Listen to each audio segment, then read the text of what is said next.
Hi, this is Stella Donnelly, and you're listening to If Ever You're Listening. How does a singer from one of the most isolated parts of the world become an internationally recognized singer-songwriter by her mid-20s? That artist is Stella Donnelly.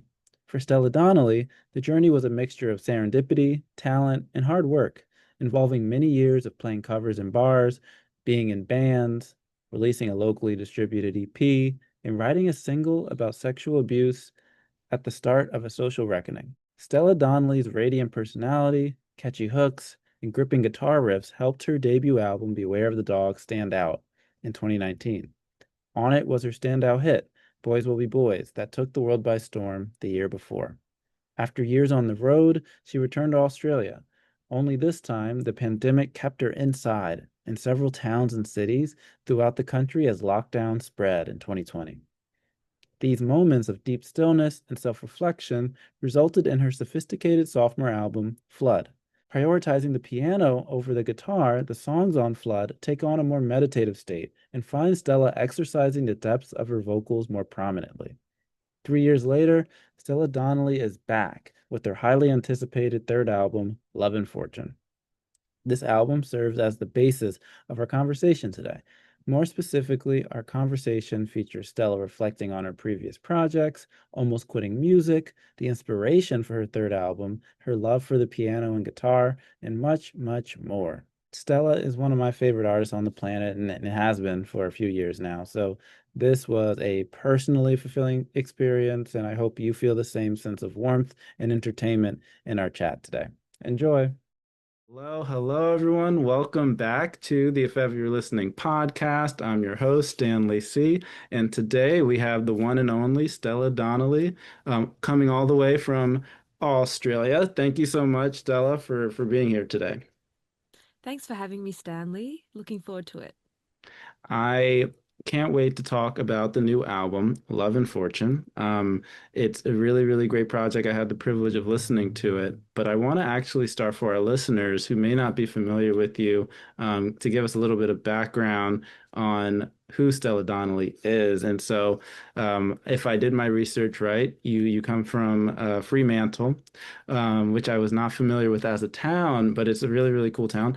So tell us a little bit about kind of what type of kid were you, and what was your relationship with music like growing up?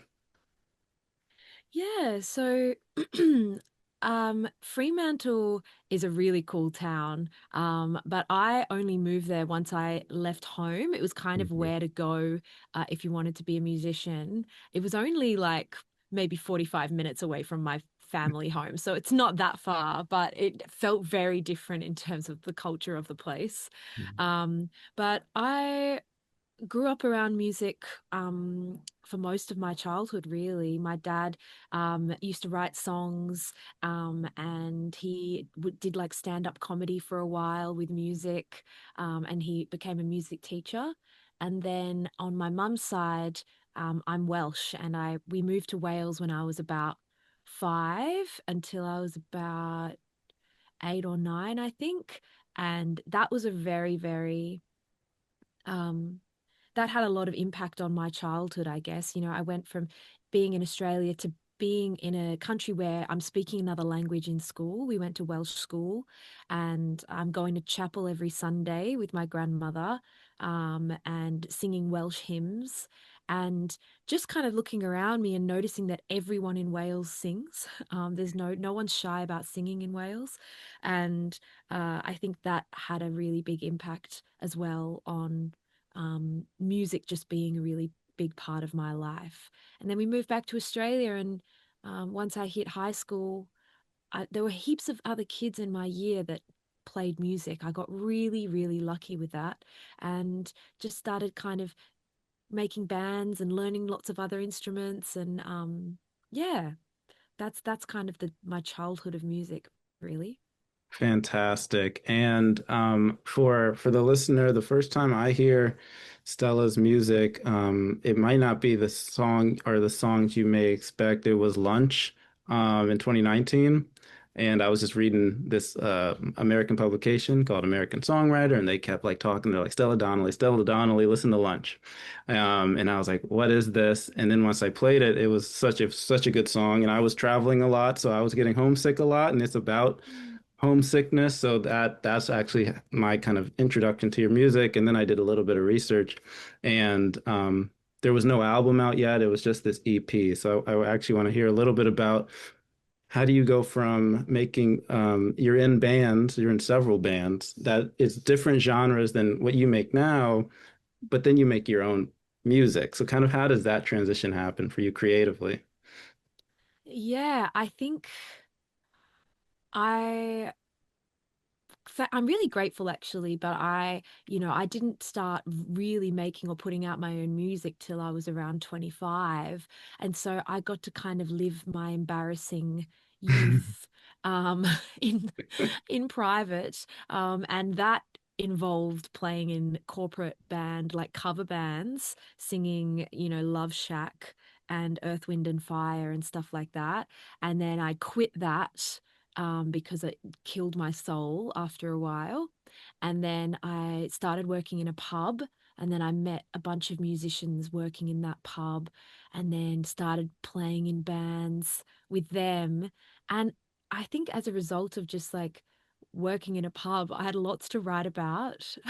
And I just started writing songs in my room after, I'd be out gigging with lots of other bands throughout the week and the weekends. So in my off time, I was quite inspired by just the potency of the Fremantle music scene, I guess. Mhm. And I got a band together and recorded an EP, but it just sounded a little bit I guess, polished, and it sounded really like good, but didn't feel like me. It felt a little bit cheesy. So I showed my housemates at the time, and they both agreed that it was a bit too cheesy and not really my style. So they encouraged me to just write an EP and record it solo and just see what happens. And I'm so grateful they did that because that EP I recorded in my ex-boyfriend's lounge room with one mic and put it on SoundCloud, and then Australian radio station Triple J uh, picked it up, and now we're here. Wow, that's really cool. I did not know about the pre-EP that was made. Yeah, Has that ever seen the light of day, or is that kind of hidden in the ether? I can't. I can't even find it, to be honest. Once I Wow. decided I wasn't going to do it, I think it stayed in the hands of the engineer, and I never, yeah. I wonder what it would sound like now. I'd love to get a hold of it. That's amazing. That's like the unfounded or unreleased music for the super fans to find one day. Very, very cool. So after this EP and it gets picked up and songs start to get on the radio, you make an album, and this album, Beware of the Dogs. This is a very big album. This is when I start seeing you in a lot of places. You have a tiny desk from for the Americans, but you're all over the place. You're in Europe, North America. Kind of take me through, how do you now at this stage in your life look back on that as your debut album? Like kind of what are things you're proud of and what are things you may have wanted to improve on? I feel like, I mean, it's been 8 years since that record came out. And so I've come full circle with it now. And in that, I really respect it. I really respect that young woman who was brave enough to put those songs out or just stupid enough to put those songs out. Um, and, I look back and go, wow, you were really mad and you were brave enough to call stuff out on a record on your first album. And yeah, I guess it was just one of those things, I guess. Yeah, but I'm really proud of that album. um and I'm grateful that it allowed me to travel the world and connect with people as well. It's a fantastic album for anybody. If I ever recommend your music, I say start there. and then come to the present, because that's when you really get to see your personality, and it's funny, but it's also serious, it's quirky, but it's political. And there's not a lot of albums in like indie or in rock or even in like alternative music that sounds like that. So kudos for making that project. For the next question, I kind of want to talk about, you toured a lot. I kind of was referencing that a little bit, but it was for years, like a couple of years, you were on the road. So talk to me a little bit, and then COVID hits, and then we'll get into Flood. But before Flood, in the touring period, how was that on your physical health, your mental health, um, and how do you look back on that period of like extreme touring, getting your name out there?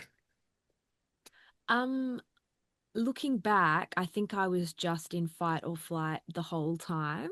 And and sometimes fight or flight happens in exciting times too, and really great times. So yeah, it wasn't all bad. It was amazing.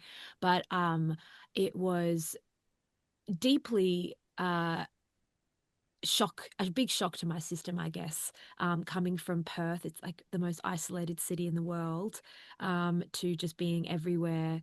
And yeah, there were a few moments where I just felt like I wasn't getting the health that I needed, whether that's like through sleep or eating well or just being around my community as well, and missing those connections, those vital connections to my well-being. So those parts of it were tough.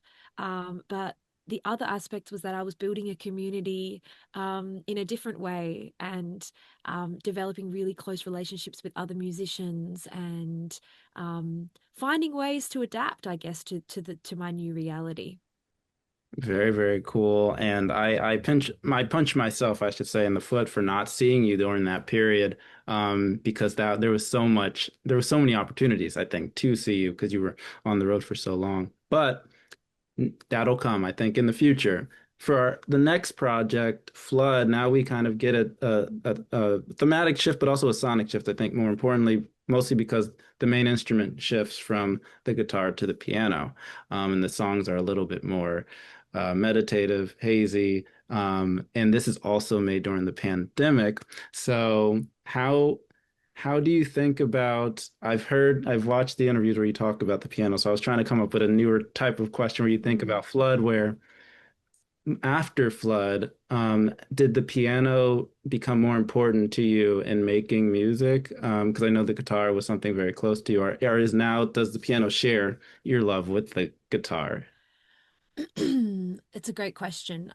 I do feel like Flood was it came out of the fact that I was stuck in lockdown in Melbourne. And so uh, the feeling of playing the piano felt more suitable for that time of my life. And that taught me that with the piano songs, I'm far more honest, and I'm far more vulnerable, I guess, in my songwriting and lyric writing. Whereas with the guitar, even just the physicality of playing a guitar, you've got it kind of shielding you, and you're standing up while you play. Generally, I am, and so there's a certain, my shoulders are further back, and I'm a bit more confident, and so that's something I've played around with on my newest record, is trying to balance that out. And I actually do feel like the guitar is coming back for me now in a big way, which is really exciting, I guess, that, the piano kind of got me through some tough times. And the guitar is kind of reflective of where I'm at now, I guess. I love that. I love that. And we're going to talk about the marriage between the guitar and the piano on Love and Fortune, because I did notice that even from the first song, we're getting a really cool kind of taste of both. Um, but the first thing, so now we're going to talk about the new album, Love and Fortune. It is out. When I release this, it will be out, and it's a fantastic album. Um, your fans are gonna love this. I can't wait for people who are unfamiliar with you to hear this for the first time, because it's a really cool introduction. But the one thing I did notice in the press release, which I really want to talk about, is that it's the first fully self-produced Stella Donnelly album. So talk to me a little bit about because you were always producing. I was trying to find the credits. I was like, this isn't her first time. She's produced, but in terms of an entire project having that position, talk to me a little bit about why you made that decision in terms of that creative risk and how was that process? Did it change how you made the album? Yeah, it really did. I mean, the decision was kind of um I didn't have label backing for this record. So there was part of the decision that was just like, I'm going to make this thing anyway. And I'm going to make it with the money I've saved from working in a bakery for the last 6 months or whatever. So it was like, let's do this. So part of it was necessity. But the other part of it was that this was such a personal record in Mhm. terms of it felt like I'd really almost written like a novel. Like it was each song is like another chapter of this sort of this story, I guess. So to me, it felt like the perfect record for me to produce. It was in very inward. I wanted it to be woody. I wanted it to be really close sounding. And so I knew that I could do that. And then I partnered up with my bandmate, Julia Wallace, and they engineered it. And so it was just Julia, myself, and then my bass player and drummer, Marcel and Jack. And the four of us just felt like children that had been let into a studio with no adults. And we just kind of um, played around until we found the right sounds for each song and found the right universe around each story. Amazing, amazing. And it sounds like that. It does sound very close. It sounds very intimate, very personal. Even the subject is very personal. A lot of the songs, if I'm listening correctly, it sounds like you're singing to yourself. Or there is a lot of self-reflection in a way Mm-hmm. that wasn't there in the first couple albums, which are kind of more big picture. And you're analyzing kind of other people, but also yourself. But this feels a lot more Mm. personal. For the the next part is also about another thing about the album itself. It's about it was worded as it's a body of work that traces the journey back to herself in a period of profound change. Um, my question is, what is the change and where are you returning from? Yeah, the change was deciding to quit music, Mm, which was a very dramatic thing to do, given that 3 weeks later I was writing songs and playing in my friends' bands in Melbourne. But I think it was just this moment of like, I have to draw a line in the sand here because every time I go to pick up my guitar or play the piano, I'm not writing anything good. I'm not liking anything that I'm writing about. So I'm either going to try and push an album up a hill that isn't great, or I'm going to stop and take stock and I guess reabsorb the things that make me write well, as far as I'm concerned. And then I guess the other period of change was that I went through a friendship breakup, which I had never experienced before. And it wasn't something that was my choice. It was just like an ending, a really abrupt ending to a friendship. And that rocked me for a couple of years. And every time I tried to write a song, it was about that. And I was really hesitant to put out a record about that because it just felt too close. And uh, yeah, it was the first time I was faced with like, do I keep doing what I do and be an honest musician, or do I give it up? mm, And I I ended up just creating these limitations for myself in the end, where I'd try and capture the whole friendship and breakup in one song, and that was just becoming too much. So I gave myself limitations for each song, where I like Feel It Change, for example, is very self-righteous and almost bratty. And I made up for that in the next song, Year of Trouble, which is far more guilt-ridden and um, soppy, I guess. there's so many angles, and that's the next series of questions I have is about the kind of the angles you take upon when it comes to friendships. This idea of people pleasing, this idea of being too nice. Talk to me about how did you choose kind of what angles on the friendship to create music? You talked a little bit about the limitations, but did the limitations come before you would make the song or after the song you maybe would like cut it up? Like, no, I'm saying too much, let's cut this short. it would generally, the first line would generally tell me what the song is about. Mhm. And so it was the first verse was always the topic, and then I would try in the second verse, I would feel this pressure to share more and counter what's like counter argument the first verse with the other perspective and all of this stuff. So generally, yeah, so for example with Please Everyone, um, I ended up providing two sides of the story very subtly just by switching out some of the words in the choruses. Mhm. But I really wanted to stick with the theme of like, that feeling of when um, you're really, really close with someone, and then that person's no longer in your life, but they're still living their life, and you know exactly what they're up to because you're so close and connected. Even if that's just through the hobbies you both have, or your menstrual cycle or whatever it is. You kind of know exactly what they're doing, but you're just doing that in parallel lines now. You're never gonna cross over again. So um yeah, it generally came from the first verse. Yeah. So interesting. So interesting. Now I'm gonna listen to like the first verse of these songs to capture like, okay, that's how she ended up picking that title or that the theme. Yeah. One of my favorite lines from the song from the album is "I feel your presence." No, it's about and I wonder if you saw the same birds as me from Please Everyone. And I love the Mm. other line about I feel your presence like a heron in the sky because you also are a lover of birds. You're a bird watcher.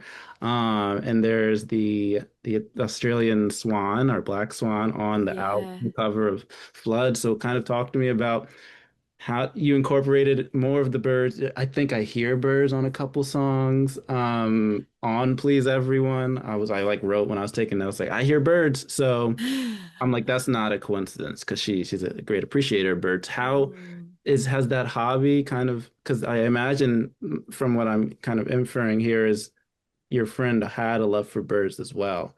So Mm. has that changed your bird watching experience now that this person maybe isn't there with you, or is it not as affected? It did affect it for a while. I kind of, the binoculars stayed in my drawer for a while. And then I I mean the beautiful thing about birds is no matter where you are, they are there, they are around. And I think, you know, for me, it's like it took me a part of the healing process for me was um, finding solace in all the other friends that I have, and finding that sort of those connections. And that's the sort of love and fortune message of this is that I was in my room reading self-help books, trying to heal from this friendship breakup, whilst in my share house with my closest friends who are all hanging out in the kitchen, making cups of tea and talking to each other. And that sort of realization of like, it is right in front of me. Like Mm, healing is right here if I'm willing to take it and pick up the phone to that. So we those friends and we would go camping and hiking together, and that's when my love of birds came back because we're camping in the bush, we're waking up with the birds, and yeah, it's all part of the healing process. But the birds have been kind of, yeah, definitely a symbol of this record. mm, love, love, love birds. Okay, for my favorite song from the album. And I imagine many will say that, or maybe they won't. Maybe I can't really tell these days. Is Walk, W-A-L-K. Unbelievable Oh. song, breathtaking. For the listener, if you hear it, you'll know what I'm talking about. It's just, I've never heard a Stella Donnelly song like this. So, in terms of everything you're kind of putting together in it. But I also want to talk about it in connection to what you just said about going on hikes because you talk about in the first line or two going on a walk. So has is that connected or is walk is about a different thing? Another great line from the album from that song is setting myself on fire for someone else's gain.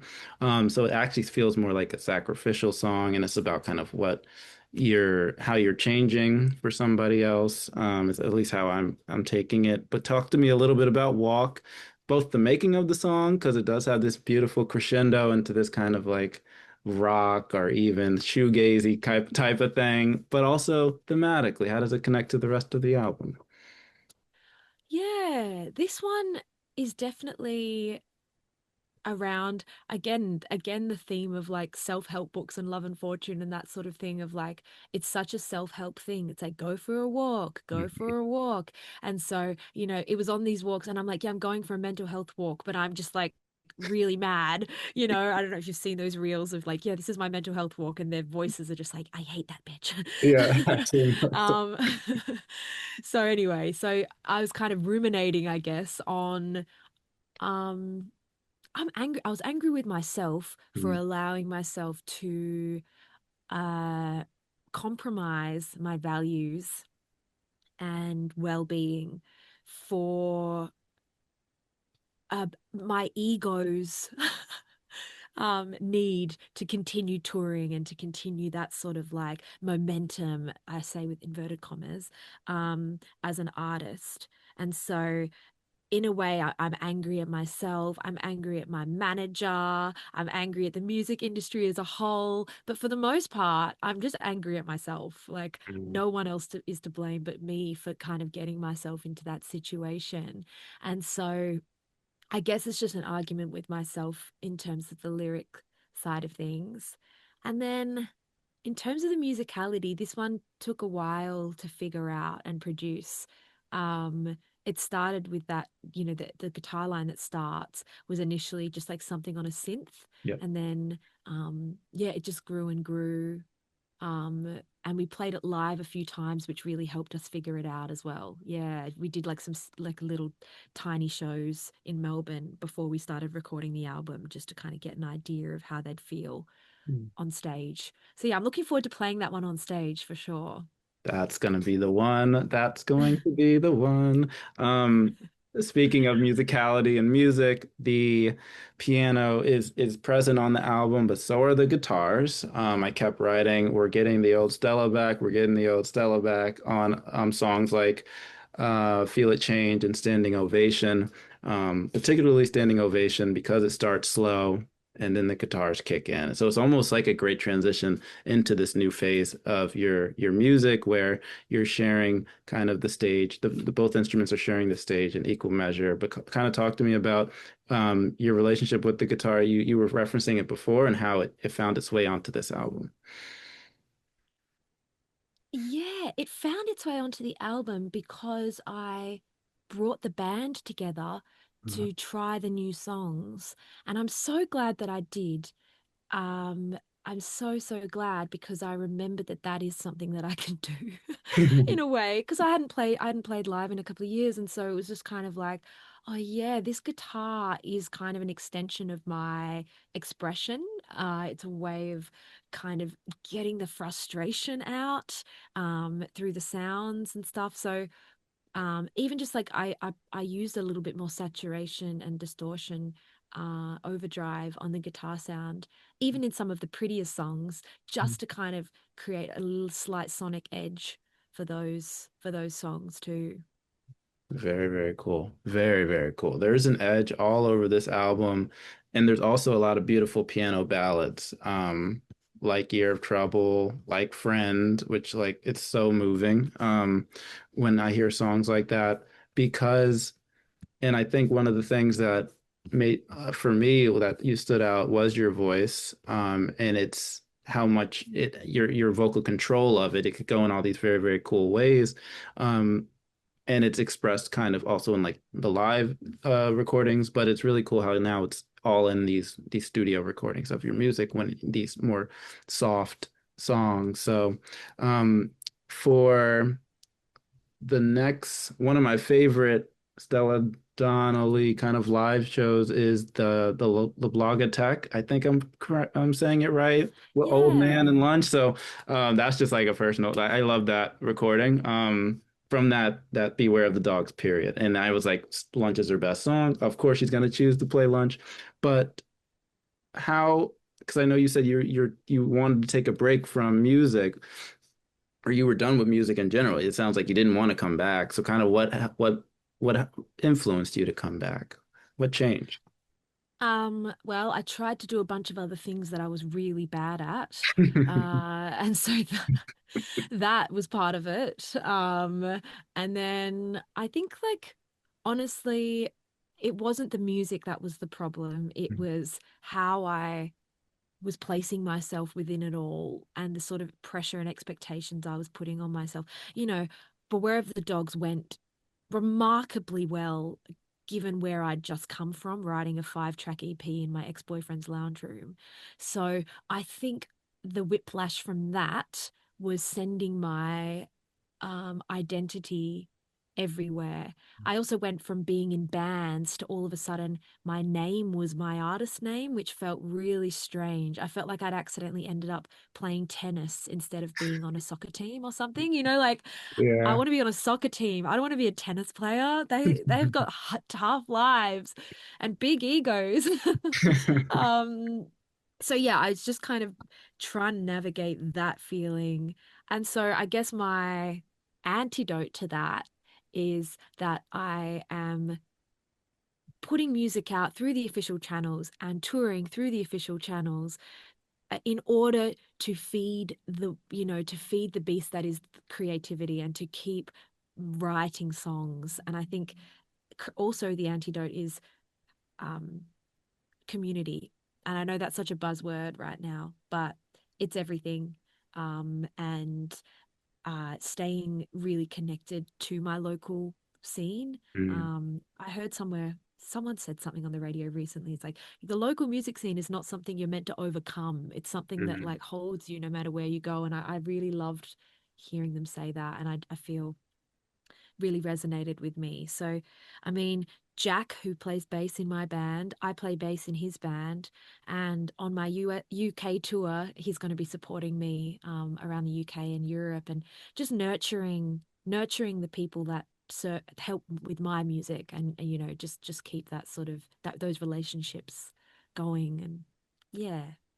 That's fantastic, and so glad you were able to find your way back through community, and making this fantastic album because your voice would have been missed if you stayed if you stayed quiet. The next thing I want to talk about is visuals. Because one thing that I think that strikes me about your music also, or your artistry, is a lot of your music videos have this kind of DIY, handmade feel. It's kind of scrappy, but in like this charming way. And even for like the new album, and it's consistent with the old albums and their music videos. But what's your philosophy around visual art and your vision on how it connects to the music? Because it feels all related. Really? Oh, that's It's good. I'm glad you think so because this is where I struggle the most, Mm, in trying to put a visual to a song I've written because this is where I sometimes have to leave it to the professionals to kind of, like for example, the video for Feel It Change. I mhm. had this whole other idea and then I spoke to Nick, the videographer, around it and he was like, "That's cool, but how's this gonna work? How's this gonna work?" And in the end, we just like walked around, filmed me dancing in weird spots Yeah. and that was what worked. And I'd been trying to create this narrative out of. So yeah, I'm not going to take credit for for the visual stuff, because I really, that is something I really struggle with, and it's kind of crazy that musicians are expected to like do everything. I know. It's kind of wild. I go from being like writing a song about a breakup to then like sitting on Excel sheets making a freaking budget for a tour. And I'm like, Yeah. this is this is beyond my jurisdiction. So yeah. Um No, but and thank you're you. I'm glad you've noticed a theme. That's great. yeah, no, I like that's a good answer. It's like I'm just figuring it out and I leave it to the videographer because it's part of like what I like about these interviews is kind of demystifies what art is. And a lot of my readers are either new musicians or journalists, or just fans. A lot of them are actually they just like listening to music. And so I think a lot of people that aren't in it don't realize kind of how things really work. And there's a team. There's a team to help with social media. There's a team to help with music videos, Yeah. and we do the same thing. So, um, Yeah. Well, it's interesting. I think the two my two favorite music videos are Lunch and Oh yeah. Year of Trouble, which is only a lyric thing, but they're the ones that I made myself. And I think that they're like the crappiest music videos ever, but they feel the most real to me. So Yeah. in a way, like crappy visuals is definitely my style. Yeah, I 100% love the lunch one. I Flooded, I think, is my personal favorite of yours. With Oh, the treadmill and like the falling at the end. yeah, Um, that was one where my idea managed to get across the line, and people were kind enough to go with me on it, even though they were like, "We don't get it." I was like, "Trust me, it'll be great." And thankfully, I was lucky enough for OK Go, who we were mhm. kind of honoring in that video with the treadmills. Um, OK Go ended up watching the video clip, so that was really exciting for me. So cool. Wow. Legends, legends. Yeah. So cool. This is kind of a good question for the old version of you, but because now the music, I think it might still apply. But you tell me. The question is about how you write from a place of moral curiosity rather than judgment, because a lot of your music does deal with tough subjects, but you talk about it and you sing about it in such a delicate way that kind of gives sympathy to so many different perspectives.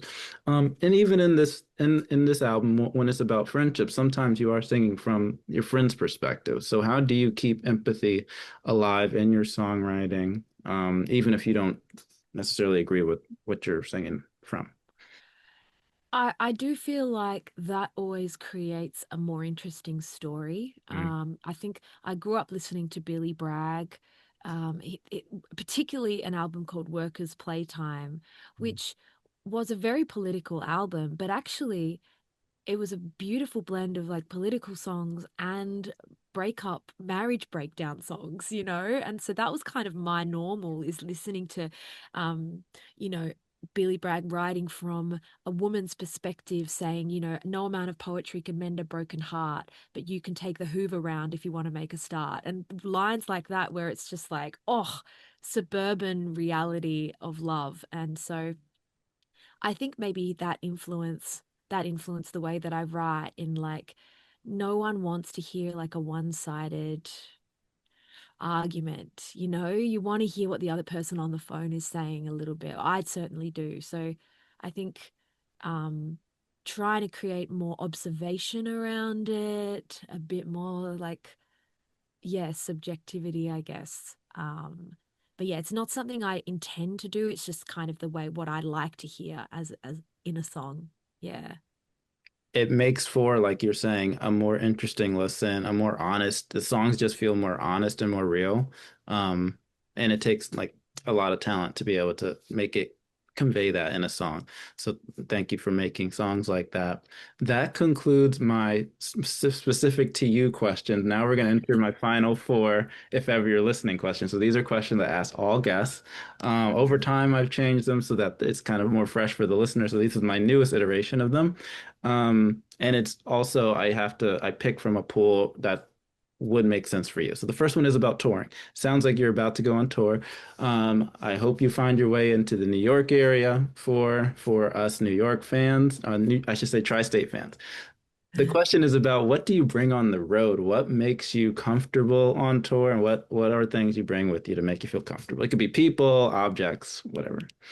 Yeah, I mean, my band make me feel so comfortable.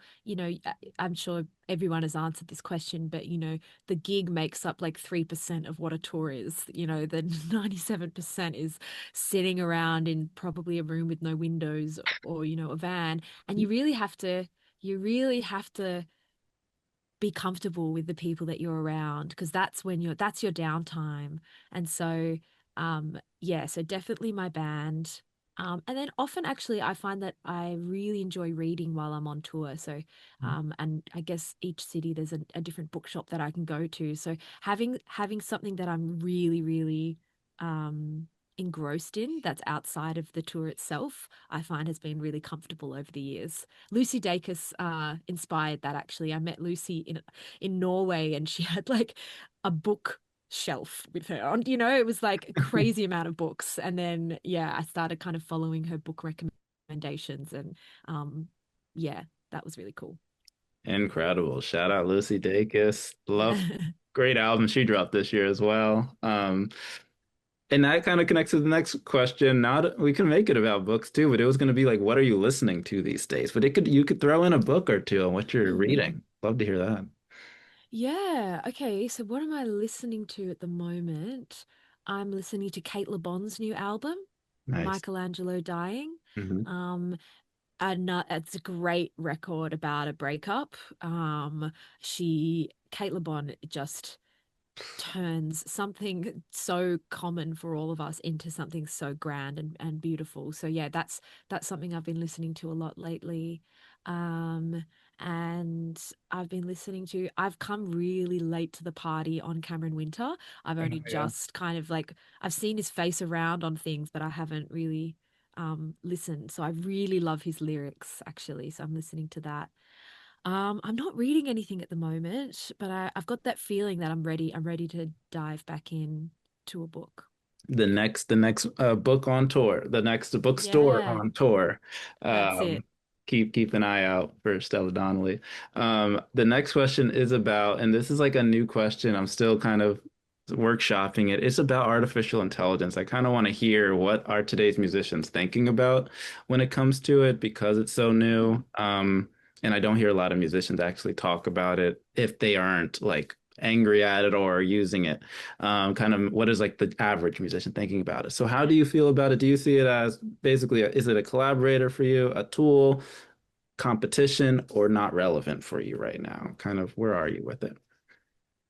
It's not relevant for me in terms of my creativity at all. Hmm. Um, I did hear there's an amazing rapper called Briggs from Australia who is an amazing guy, and he said once he was like, no amount of AI is going to be able to capture the smell of my lounge room in Shepparton. Like, no amount of AI is going to be able to like get that feeling in a song. So um I'll admit I'm not uh well versed in what's going on with AI. I've kind of managed to like put it to the back of my mind and maybe be a bit ignorant around it. So it's probably something I need to look into because I know that it's a real concern for a lot of artists.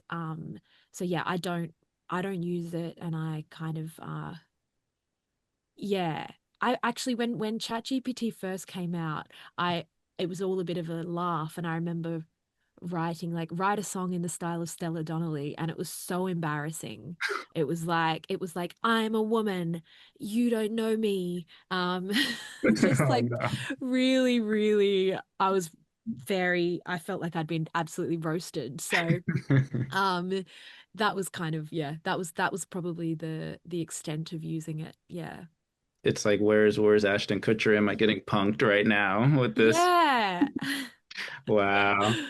The next question, now I have two more questions if you'll have me, is about um, what is your mindset or mood? What mindset or mood do you want the listener to take away when they listen to your music on this new album specifically? Hmm.